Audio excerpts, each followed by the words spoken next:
Assalamualaikum Kak. Dengan Kakak siapa di sana? Siti Fatimah Zahra. Setelah lulus dari PBA nih Kak, bagaimana perjalanan karir Pian tuh sampai berada di posisi yang sekarang ini? Menjawab pertanyaan yang pertama, setelah lulus dari PBA, bagaimana perjalanan karir Anda sampai berada di posisi sekarang? Nah, jadi setelah lulus dari S1 PBA, itu ulun memutuskan untuk terjun ke dunia pendidikan non-formal. Dan saat ini aktif sebagai pengajar di les AHE, itu anak hebat. Nah, jadi mengingat regulasi saat ini yang sudah tidak membuka pendaftaran untuk guru honorer,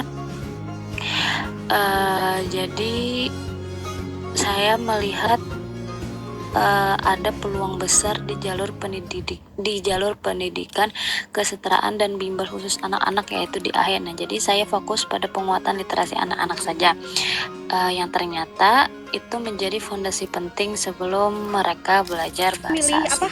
pendidikan ngajar Pian, apa alasan Pian kayak gitu? Selanjutnya, kenapa akhirnya memilih pekerjaan atau bidang sekarang? Nah, jadi selain karena menyesuaikan dengan regulasi aturan linearitas guru di instansi negeri, ulun memilih mengajar di AHE karena sangat tertarik pada metode pengajaran dasar. Nah, jadi mengajar anak-anak di usia dini hingga sekolah dasar itu bisa memberikan tantangan tersendiri dalam menyederhanakan konsep materi. Nah, itu bisa di bidang non-formal seperti memberikan fleksibilitas lebih bagi saya untuk tetap mengabdi di dunia pendidikan.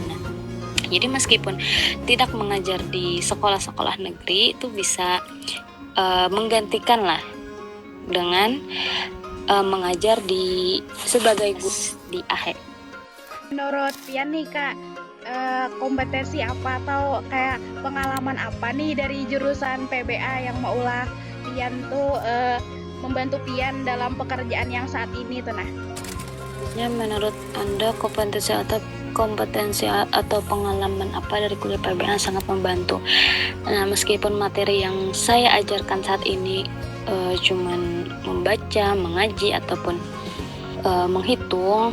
Nah, jadi pada kompetensi dari PBA seperti ilmu aswad, selanjutnya metodologi pengajaran dan kesabaran dalam mengenalkan huruf hijaiyah yang mirip dengan mengenalkan huruf alfabet, itu tuh sangat membantu.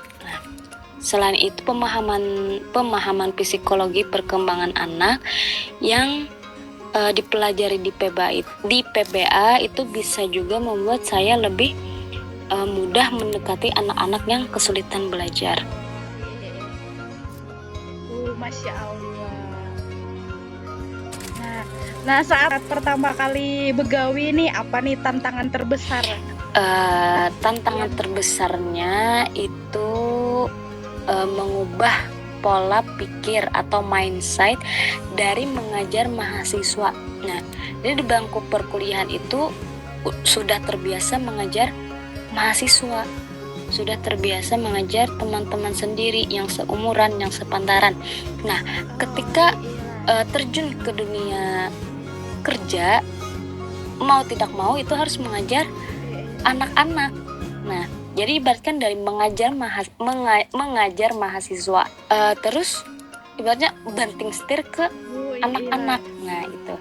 Jadi kan di PBA tuh kita terbiasa dengan struktur bahasa yang kompleks. Sementara di dunia kerja saat ini, saya harus menurunkan ego akademis dan belajar metode yang ceria gitu. Karena kan anak-anak perlu yang belajar yang ceria gitu, penuh permainan dan super sabar agar anak-anak tidak cepat bosan. Masya Allah. Menurut Pian nih Kak, apa nih peluang kerja yang terbuka bagi lulusan PBA saat Jadi ini? melihat ketatnya aturan di sekolah-sekolah negeri pada saat ini, yang mana sekolah negeri itu tidak bisa lagi menerima honorer. Nah, jadi terkhusus ya buat kita jurusan pendidikan itu diharapkan ya bisa melihat peluang lebih luas lagi. Nah, kayak misalkan ikut mendaftar di les privat atau les mengaji atau sebagainya dan masih banyak lagi. Atau bisa juga kita memanfaatkan kemampuan bahasa kita secara mandiri. Bagi Pian nih, kan Pian sudah lulus loh. Nah, bagi Pian nih, keterampilan apa nih yang sebaiknya dipersiapkan oleh mahasiswa PBA sekarang nih? Nah, jadi mahasiswa PBA itu harus membekali diri lagi dengan fleksibilitas metode mengajar. Jangan hanya terpaku pada cara mengajar anak SMA atau madrasah aliyah. Pelajari juga bagaimana cara mengajar anak-anak kecil seperti PAUD, SD, dan lain sebagainya. Dan orang dewasa juga ya. Nah, selain itu asah keterampilan manajemen kelas dan komunikasi dengan orang tua siswa, karena di dunia kerja non formal itu komunikasi dengan wali murid itu sangat krusial kayak gitu. Bujur jualan, jadi kita harus harus belajar beradaptasi ya loh.